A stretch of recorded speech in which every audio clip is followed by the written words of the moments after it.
ಪ್ರಸ್ತುತಿ 4. ವೈದಿಕ ಸನಾತನ ಧರ್ಮದಲ್ಲಿ ಕಾಲದ ಗಣನೆ. ಸೃಷ್ಟಿಯು ಅನಾದಿ ಮತ್ತು ಅನಂತ. ಸೃಷ್ಟಿಯು ಅನಾದಿ ಕಾಲದಿಂದಲೂ ನಿಯಮಬದ್ಧವಾಗಿ ನಡೆದುಕೊಂಡು ಬರುತ್ತಾ ಇದೆ. ಭೂಮಿಯು ಸೂರ್ಯನ ಸುತ್ತ ನಿಯಮಬದ್ಧವಾಗಿ ಚಲಿಸುತ್ತಾ ಇದೆ. ಚಂದ್ರನು ಭೂಮಿಯ ಸುತ್ತ ನಿಯಮಬದ್ಧವಾಗಿ ಚಲಿಸುತ್ತಾ ಇದ್ದಾನೆ. ಇದೇ ಪ್ರಕಾರ ಅನಂತ ಕೋಟಿ ಬ್ರಹ್ಮಾಂಡವು ನಿಯಮಬದ್ಧವಾಗಿ ಚಲಿಸುತ್ತಾ ಇದೆ. ಈ ಸೃಷ್ಟಿಯಲ್ಲಿ ಎಲ್ಲವೂ ನಿಯಮಬದ್ಧವಾಗಿ ಚಲಿಸುವುದಕ್ಕೆ ಪರಬ್ರಹ್ಮನೇ ಕಾರಣನಾಗಿದ್ದಾನೆ. ಸೃಷ್ಟಿ, ಸ್ಥಿತಿ ಮತ್ತು ಲಯ ಇವುಗಳ ಚಕ್ರ ನಿಯಮಬದ್ಧವಾಗಿ ನಡೆದುಕೊಂಡು ಬರುತ್ತಾ ಇದೆ. ಸೃಷ್ಟಿ, ಸ್ಥಿತಿ ಮತ್ತು ಲಯ ಇವುಗಳ ಚಕ್ರ ನಿರಂತರವಾಗಿ ಅನಾದಿ ಕಾಲದಿಂದಲೂ ನಡೆದುಕೊಂಡು ಬರುತ್ತಾ ಇದೆ. ಸೃಷ್ಟಿಗೆ ಬಂದಂತಹ ಪಿಂಡಾಂಡಕ್ಕಾಗಲಿ ಬ್ರಹ್ಮಾಂಡಕ್ಕಾಗಲಿ ನಿರ್ದಿಷ್ಟವಾದ ಆಯುಷ್ಯವಿದೆ. ಆಯುಷ್ಯ ಮುಗಿದ ಬಳಿಕ ಪ್ರತಿಯೊಂದು ಲೋಕವು, ಪ್ರತಿಯೊಂದು ಬ್ರಹ್ಮಾಂಡವು ನಾಶವಾಗುತ್ತದೆ. ಪರಬ್ರಹ್ಮನ ಶಕ್ತಿಯಿಂದ ನಾಶವಾದ ಲೋಕಗಳು ಮತ್ತು ಬ್ರಹ್ಮಾಂಡಗಳು ಸೃಷ್ಟಿಯ ಕಾಲದಲ್ಲಿ ಪ್ರಕಟಗೊಳ್ಳುತ್ತವೆ. ಈ ಪ್ರಕಾರ ಸೃಷ್ಟಿಚಕ್ರವು ನಿರಂತರವಾಗಿ ನಡೆಯುತ್ತಾ ಇದೆ. ನಮ್ಮ ವೈದಿಕ ಸನಾತನ ಧರ್ಮದಲ್ಲಿ ಬಂದಂತಹ ಋಷಿಗಳು ಮತ್ತು ಮಹರ್ಷಿಗಳು ಭಗವಾನ್ ಸೂರ್ಯನ ಚಲನೆಯ ಆಧಾರದ ಮೇಲೆ ಬ್ರಹ್ಮಾಂಡದಲ್ಲಿ ನಡೆಯುವಂತಹ ಪ್ರತಿಯೊಂದು ಘಟನೆಯ ಕಾಲಗಣನೆಯನ್ನು ಮಾಡಿದ್ದಾರೆ. ಮಹರ್ಷಿಗಳು ಕಾಲದ ಗಣನೆಯನ್ನು ಅತ್ಯಂತ ಸೂಕ್ಷ್ಮ ಮಟ್ಟದಿಂದ ಹಿಡಿದು ಅತ್ಯಂತ ಸ್ಥೂಲ ಮಟ್ಟದವರೆಗೆ ಮಾಡಿದ್ದಾರೆ. ಮಹರ್ಷಿಗಳು ಮಾಡಿದ ಕಾಲಗಣನೆಯ ವಿವರವನ್ನು ನೋಡೋಣ. ಕಾಲದ ಅತ್ಯಂತ ಸೂಕ್ಷ್ಮ ಭಾಗವನ್ನು ಪರಮಾಣು ಎಂದು ಕರೆಯುತ್ತಾರೆ. 2 ಪರಮಾಣುಗಳು ಸೇರಿದರೆ ಒಂದು ಅಣು ಕಾಲವಾಗುತ್ತದೆ. 3 ಅಣುಗಳು ಸೇರಿದರೆ ಒಂದು ತ್ರಸರೇಣು ಆಗುತ್ತದೆ. 3 ತ್ರಸರೇಣು ಸೇರಿದರೆ ಒಂದು ತ್ರುಟಿಯಾಗುತ್ತದೆ. 100 ತ್ರುಟಿಗಳು ಸೇರಿದರೆ ಒಂದು ವೇದ ಎಂಬ ಕಾಲವಾಗುತ್ತದೆ. 3 ವೇದದ ಕಾಲಕ್ಕೆ ಒಂದು ಲವ ಎಂದು ಹೆಸರು. 3 ಲವಗಳ ಕಾಲಕ್ಕೆ ಒಂದು ನಿಮೇಷ ಎಂದು ಹೆಸರು. 3 ನಿಮೇಷಗಳ ಕಾಲಕ್ಕೆ ಒಂದು ಕ್ಷಣ ಎಂದು ಹೆಸರು. 5 ಕ್ಷಣಗಳ ಕಾಲಕ್ಕೆ ಒಂದು ಕಾಷ್ಟ ಎಂದು ಹೆಸರು. 15 ಕಾಷ್ಟ ಕಾಲಕ್ಕೆ ಒಂದು ಲಘು ಎಂದು ಹೆಸರು. 15 ಲಘುಗಳು ಸೇರಿದರೆ ಒಂದು ನಾಡಿಕಾ ಕಾಲವಾಗುತ್ತದೆ. 2 ನಾಡಿಕಾ ಕಾಲಕ್ಕೆ ಒಂದು ಮುಹೂರ್ತ ಎಂದು ಹೆಸರು. 30 ಮುಹೂರ್ತಗಳು ಸೇರಿದರೆ ಒಂದು ದಿವಸವಾಗುತ್ತದೆ. 15 ದಿನಗಳ ಕಾಲಕ್ಕೆ ಒಂದು ಪಕ್ಷ ಎಂದು ಹೆಸರು. 2 ಪಕ್ಷಗಳ ಕಾಲಕ್ಕೆ ಒಂದು ತಿಂಗಳು ಎಂದು ಹೆಸರು. 2 ತಿಂಗಳುಗಳ ಕಾಲಕ್ಕೆ ಋತು ಎಂದು ಹೆಸರು. ಚಂದ್ರನ ವೃದ್ಧಿ ಇರುವ ಪಕ್ಷಕ್ಕೆ ಶುಕ್ಲ ಪಕ್ಷ ಎಂದು ಹೆಸರು. ಚಂದ್ರನು ಕ್ಷಯವಾಗುವ ಪಕ್ಷಕ್ಕೆ ಕೃಷ್ಣ ಪಕ್ಷ ಎಂದು ಹೆಸರು. ಶುಕ್ಲ ಪಕ್ಷ ಪಿತೃದೇವತೆಗಳಿಗೆ ಹಗಲಿನ ಹೊತ್ತು ಮತ್ತು ಕೃಷ್ಣ ಪಕ್ಷ ಪಿತೃದೇವತೆಗಳಿಗೆ ರಾತ್ರಿಯ ಹೊತ್ತು. 6 ತಿಂಗಳುಗಳಿಗೆ ಒಂದು ಆಯಣವಾಗುತ್ತದೆ. 2 ಆಯಣಗಳು ಸೇರಿದರೆ ಒಂದು ವರ್ಷವಾಗುತ್ತದೆ. ಡಿಸೆಂಬರ್ 22ರಿಂದ ಜೂನ್ 20ರವರೆಗೆ ಇರುವಂತಹ ಆಯಣಕ್ಕೆ ಉತ್ತರಾಯಣ ಎಂದು ಹೆಸರು. ಜೂನ್ 21ರಿಂದ ಡಿಸೆಂಬರ್ 21ರವರೆಗೆ ಇರುವಂಥ ಆಯಣಕ್ಕೆ ದಕ್ಷಿಣಾಯಣ ಎಂದು ಹೆಸರು. ಉತ್ತರಾಯಣ ದೇವತೆಗಳಿಗೆ ಹಗಲಿನ ಹೊತ್ತು ಮತ್ತು ದಕ್ಷಿಣಾಯಣ ದೇವತೆಗಳಿಗೆ ರಾತ್ರಿಯ ಹೊತ್ತು. ಒಂದು ವರ್ಷಕ್ಕೆ ಹೋಲಿಸಿದರೆ ಒಂದು ಯುಗದ ಕಾಲಾವಧಿಯು ತುಂಬ ದೊಡ್ಡದಾಗಿರುತ್ತದೆ. ಕಾಲವನ್ನು 4 ಯುಗಗಳಾಗಿ ವಿಂಗಡಿಸಿದ್ದಾರೆ. ಮೊದಲು ಬರುವ ಯುಗಕ್ಕೆ ಸತ್ಯಯುಗ ಎಂದು ಹೆಸರು. ಸತ್ಯಯುಗದ ನಂತರ ಬರುವಂತಹ ಯುಗಕ್ಕೆ ತ್ರೇತಾಯುಗ ಎಂದು ಹೆಸರು. ತ್ರೇತಾಯುಗದ ನಂತರ ಬರುವಂಥ ಯುಗಕ್ಕೆ ದ್ವಾಪರಯುಗ ಎಂದು ಹೆಸರು. ದ್ವಾಪರಯುಗದ ನಂತರ ಬರುವಂಥ ಯುಗಕ್ಕೆ ಕಲಿಯುಗ ಎಂದು ಹೆಸರು. ಈ 4 ಯುಗಗಳ ಕಾಲಾವಧಿಯು ಈ ಪ್ರಕಾರವಿದೆ. ಕಲಿಯುಗದ ಅವಧಿ 4,32,000 ವರ್ಷಗಳು. ದ್ವಾಪರ ಯುಗದ ಕಾಲಾವಧಿ 8,64,000 ವರ್ಷಗಳು. ತ್ರೇತಾಯುಗದ ಅವಧಿ ಕಲಿಯುಗದ 3ರಷ್ಟು ಅಂದರೆ 12,96,000 ವರ್ಷವಾಗಿದೆ. ಸತ್ಯಯುಗದ ಅವಧಿ ಕಲಿಯುಗದ 4ರಷ್ಟು, ಅಂದರೆ 17,28,000 ವರ್ಷಗಳು. ಈ 4 ಯುಗಗಳು ಸೇರಿದರೆ ಇದರ ಒಟ್ಟು ಕಾಲ 43,20,000 ವರ್ಷಗಳಾಗುತ್ತವೆ. ಈ 43,20,000 ವರ್ಷಗಳ ಕಾಲಕ್ಕೆ ಮಹಾಯುಗ ಎಂದು ಹೆಸರು. 71 ಮಹಾಯುಗಗಳ ಕಾಲಕ್ಕೆ ಒಂದು ಮನ್ವಂತರ ಎಂದು ಹೆಸರು. ಒಂದು ಮನ್ವಂತರ ಅಥವಾ ಮನ್ವಂತರ ಕಾಲ ಎಂದರೆ 30,67,20,000 ವರ್ಷಗಳು. 14 ಮನ್ವಂತರಗಳ ಕಾಲಕ್ಕೆ ಒಂದು ಕಲ್ಪ ಎಂದು ಹೆಸರು. ಭಗವಾನ್ ಶ್ರೀಕೃಷ್ಣನು ಶ್ರೀಮದ್ ಭಗವದ್ಗೀತೆಯಲ್ಲಿ 1000 ಯುಗಗಳು ಸೇರಿದರೆ ಬ್ರಹ್ಮನ ಹಗಲಿನ ಅವಧಿ ಎಂದು ಹೇಳಿದ್ದಾನೆ. ಬ್ರಹ್ಮನ ಹಗಲಿನ ಹೊತ್ತಿನಲ್ಲಿ ಒಟ್ಟು 14 ಮನ್ವಂತರಗಳು ಮತ್ತು ಪ್ರತಿ ಮನ್ವಂತರದಲ್ಲಿ 71 ಮಹಾಯುಗಗಳಿವೆ. ಅಂದರೆ ಒಟ್ಟು 994 ಮಹಾಯುಗಗಳು ಬ್ರಹ್ಮನ ಹಗಲಿನ ಹೊತ್ತಿನಲ್ಲಿ ಇವೆ. ಉಳಿದ 6 ಮಹಾಯುಗಗಳ ಕಾಲದ ಗಣನೆ ಇಂತಿದೆ. ಒಂದು ಮನ್ವಂತರ ಮುಗಿದು ಇನ್ನೊಂದು ಮನ್ವಂತರ ಆರಂಭವಾಗಲು 17,28,000 ವರ್ಷಗಳು ಬೇಕಾಗುತ್ತವೆ.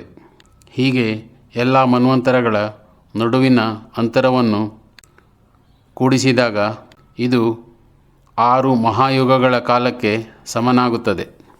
ಈ ಪ್ರಕಾರವಾಗಿ ಬ್ರಹ್ಮನ ಹಗಲಿನ ಹೊತ್ತಿನಲ್ಲಿ 994 ಮಹಾಯುಗಗಳು ಕೂಡಿಸು 6 ಮಹಾಯುಗಗಳು, ಅಂದರೆ ಒಟ್ಟು 1000 ಮಹಾಯುಗಗಳ ಕಾಲವಾಗುತ್ತದೆ. ಒಂದು ಕಲ್ಪದ ಅವಧಿ 432 ಕೋಟಿ ವರ್ಷಗಳು. 432 ಕೋಟಿ ವರ್ಷಗಳು ಸಂದಾಗ ಬ್ರಹ್ಮನ ಹಗಲಿನ ಹೊತ್ತು ಆಗುತ್ತದೆ. ಬ್ರಹ್ಮನ ರಾತ್ರಿಗೂ ಅಷ್ಟೇ ಅವಧಿ, ಅಂದರೆ 432 ಕೋಟಿ ವರ್ಷಗಳು. 432 ಕೋಟಿ ಹಗಲಿನ ಹೊತ್ತು ಮತ್ತು 432 ಕೋಟಿ ವರ್ಷ ರಾತ್ರಿಯ ಹೊತ್ತು ಸೇರಿದಾಗ ಬ್ರಹ್ಮನ ಒಂದು ದಿನದ ಅವಧಿ 864 ಕೋಟಿ ವರ್ಷಗಳಾಗುತ್ತವೆ. ಬ್ರಹ್ಮನ ದಿನದ ಒಟ್ಟು ಅವಧಿಗೆ ಒಂದು ಅಹೋರಾತ್ರ ಎಂದು ಹೆಸರು.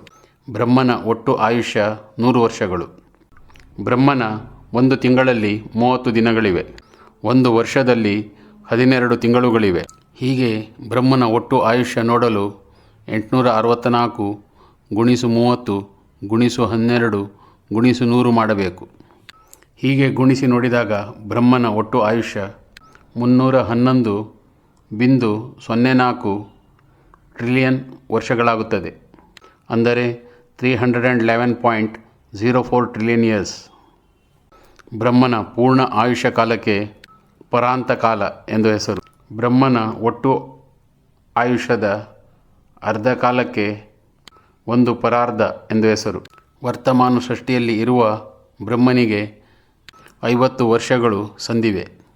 ಈಗ ಬ್ರಹ್ಮನು 2ನೇ ಪರಾರ್ಧದಲ್ಲಿದ್ದಾನೆ. ಈಗ ನಾವಿರುವ ಕಾಲಘಟ್ಟದ ವಿವರ ಹೀಗಿದೆ. ಬ್ರಹ್ಮನ ಹಗಲಿನ ಹೊತ್ತಿನಲ್ಲಿ 14 ಮನ್ವಂತರಗಳು ಇವೆ ಎಂಬುದನ್ನು ನೋಡಿದ್ದೇವೆ. ಈ 14 ಮನ್ವಂತರಗಳ ಪೈಕಿ 6 ಮನ್ವಂತರಗಳು ಆಗಿ ಹೋಗಿವೆ. ಈಗ ನಡೆಯುತ್ತಿರುವಂತಹ ಸೃಷ್ಟಿ 7ನೇ ಮನ್ವಂತರದಲ್ಲಿದೆ.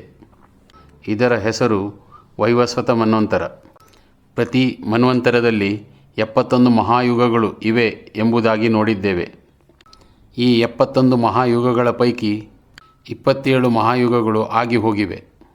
ಈಗ ನಡೆಯುತ್ತಿರುವಂತಹ ಮಹಾಯುಗ 28ನೇಯದ್ದು. ಈ 28ನೆಯ ಮಹಾಯುಗದ ಚಕ್ರದಲ್ಲಿ ಸತ್ಯ, ತ್ರೇತ ಮತ್ತು ದ್ವಾಪರ ಯುಗಗಳು ಆಗಿ ಹೋಗಿವೆ. ಈಗ ನಡೆಯುತ್ತಿರುವಂತಹದ್ದು 28ನೆಯ ಕಲಿಯುಗ. ಈ ಕಲಿಯುಗದಲ್ಲಿ ಈಗಾಗಲೇ 5,000 ವರ್ಷಕ್ಕೂ ಹೆಚ್ಚು ವರ್ಷಗಳು ಆಗಿ ಹೋಗಿವೆ. ಈಗ ನಡೆಯುತ್ತಿರುವಂತಹ ಕಲಿಯುಗ ಮುಗಿಯಲು ಇನ್ನೂ 4,27,000 ವರ್ಷ ಬಾಕಿ ಇವೆ. ಈ ಸೃಷ್ಟಿಯಲ್ಲಿ 4 ಪ್ರಕಾರದ ಪ್ರಳಯಗಳಿವೆ: ನೈಮಿತ್ತಿಕ ಪ್ರಳಯ, ಪ್ರಾಕೃತ ಪ್ರಳಯ, ಆತ್ಯಂತಿಕ ಪ್ರಳಯ ಮತ್ತು ನಿತ್ಯ ಪ್ರಳಯ. ಪ್ರತಿ ಕಲ್ಪದ ಅಂತ್ಯದಲ್ಲಿ ಆಗುವಂತಹ ಪ್ರಳಯಕ್ಕೆ ನೈಮಿತ್ತಿಕ ಪ್ರಳಯ ಎಂದು ಹೆಸರು. ಬ್ರಹ್ಮದೇವರ ಆಯುಷ್ಯ ಮುಗಿದ ಮೇಲೆ ಆಗುವ ಪ್ರಳಯಕ್ಕೆ ಪ್ರಾಕೃತ ಪ್ರಳಯ ಎಂದು ಹೆಸರು. ಜೀವಾತ್ಮನ ಮುಕ್ತಿಯ ಸಮಯದಲ್ಲಿ ಆಗುವಂತಹ ಸ್ಥೂಲ ಶರೀರ, ಸೂಕ್ಷ್ಮ ಶರೀರ ಮತ್ತು ಕಾರಣ ಶರೀರಗಳ ನಾಶಕ್ಕೆ ಆತ್ಯಂತಿಕ ಪ್ರಳಯ ಎಂದು ಹೆಸರು. ಪ್ರತಿ ದಿನವೂ ಆಗುವಂತಹ ಲಯಕ್ಕೆ ನಿತ್ಯ ಪ್ರಳಯ ಎಂದು ಹೆಸರು. ಪ್ರತಿಯೊಬ್ಬ ಮನುಷ್ಯನು ತನ್ನ ಶರೀರದಲ್ಲಿ ಹುಟ್ಟಿನಿಂದ ಸಾವಿನವರೆಗೆ ನಿತ್ಯ ಪ್ರಳಯವನ್ನು ಕಾಣಬಹುದು. ಈ ಪ್ರಸ್ತುತಿಗೆ ವಿರಾಮ ನೀಡುತ್ತಿದ್ದೇನೆ. ಹರೇ ಕೃಷ್ಣ ಹರೇ ಕೃಷ್ಣ ಹರೇ ಕೃಷ್ಣ. ಶ್ರೀ ಪುರಂದರದಾಸರು ರಚಿಸಿರುವ ಶ್ರೀ ವಿದ್ಯಾಭೂಷಣ್ ಇವರು ಹಾಡಿರುವ ಈ ಭಜನೆಯನ್ನು ಕೇಳಿ.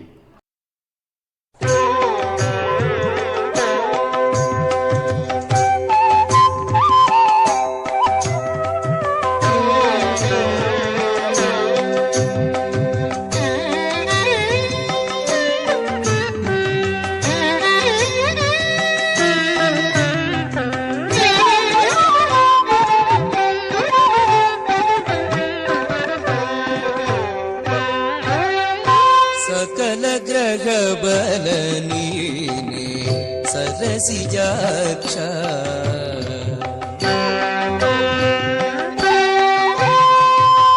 सकल ग्रह बल नीने सरसिजाक्ष निखिल रक्षक नीने विश्वव्यापकने सकल ग्रह बल नीने सरसिजाक्ष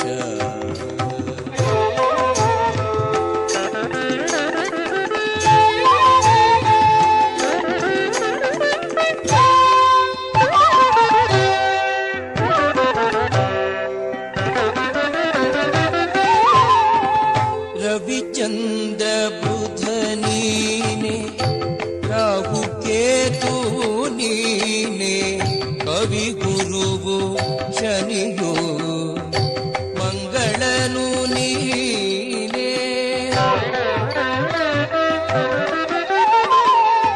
रविचंद्र बुध नीने राहु केतु नीने कवि गुरुवु शनियु मंगळनु नीने दिवरात्रियु नीने नवविधानवु नीने दिवरात्रियु नीने नवविधानवु नीने भवरोगहर नीने रक्षकनु नीने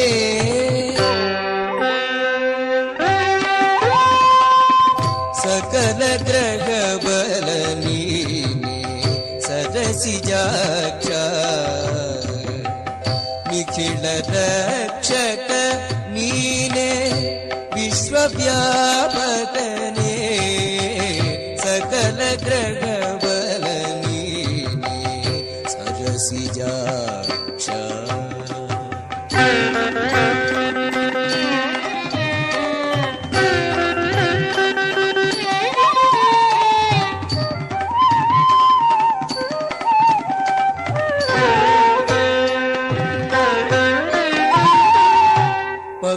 पक्षमासवु नीने पर्वकालवु नीने नक्षत्र योग तिथि करण नीने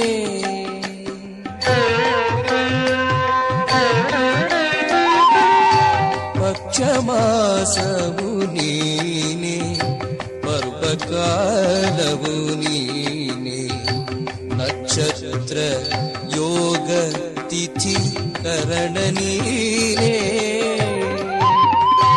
अक्षया ಎಂದು ದ್ರೌಪದಿಯ ಮಾನವ ಕಾಯ್ದ ಅಕ್ಷಯ ಎಂದು ದ್ರೌಪದಿಯ ಮಾನವ ಕಾಯ್ದ ಪಕ್ಷಿವಾಗನ ದೀನ ರಕ್ಷಕನು ನೀನೇ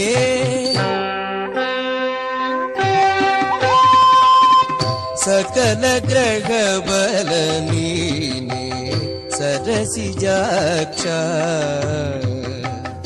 निखिल रक्षक नीने ವಿಶ್ವವ್ಯಾಪಕನೇ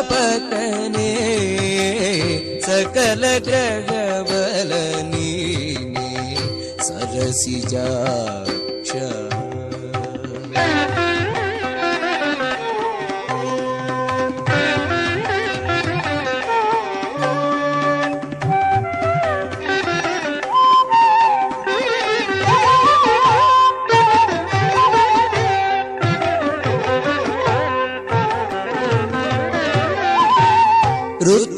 ಋತುವತ್ಸರವು ನೀನೆ ಪೃಥಿವಿಗಾರಿಯು ನೀನೆ ಕ್ರತುಹೋಮ ಯಜ್ಞ ಸದ್ಗತಿಯು ನೀನೆ.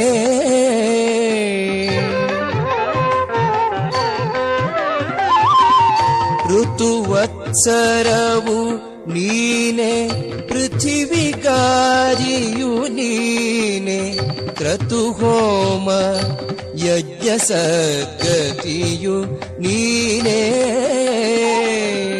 ಹಿತವಾಗಿ ಎನ್ನೊಡೆಯ ಪುರಂದರ ವಿಠಲನೆ ಜಿತವಾಗಿ ಎನ್ನೊಡೆಯ ಪುರಂದರ ವಿಠಲನೆ ಶ್ರುತಿಗೆ ಸಿಲುಕದ ಅಪ್ರತಿಮ ಮಹಿಮ ನೀನೇ.